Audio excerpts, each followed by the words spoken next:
શું કહેશો આપ?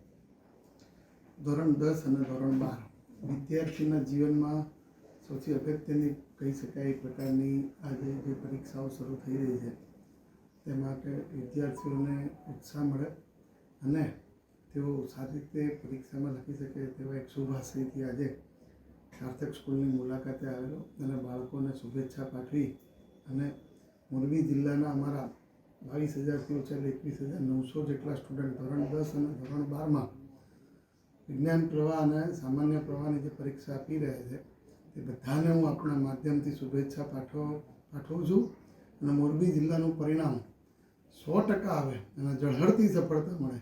હવે તો બોર્ડમાં પેલા ટોપ 10ની સિસ્ટમ રહી નથી, પરંતુ એ સિસ્ટમ હોય તો આપણા બોર્ડમાં, ગુજરાત રાજ્યના બોર્ડમાં મોરબીના છોકરા ઝળહળે એવી શુભેચ્છા સાથે હું મોરબીના તમામ જે પેરેન્ટ્સ છે એમને પણ શુભેચ્છા આપું છું કે આપણે આપણા બાળકોનું જે ધ્યાન રાખ્યું હશે, ખોટું પ્રેશર કર્યા વગર એમને ઉત્સાહ આપી અને એમને બધી જ પરીક્ષા શાંતિપૂર્વક સરકાર દ્વારા યોજવામાં આવશે એની હું ખાતરી આપું છું અને બાળકોને ખૂબ ઉત્સાહ આપો તેવી વિનંતી કરું છું.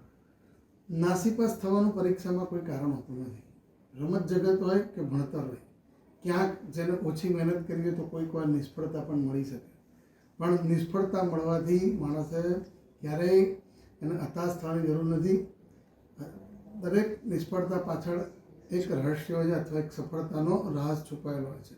ક્યારેક કોઈક વાર નિષ્ફળતા મળે કોઈ પણ સ્ટુડન્ટને, એનાથી ગભરાઈ જવાની જરૂર નથી.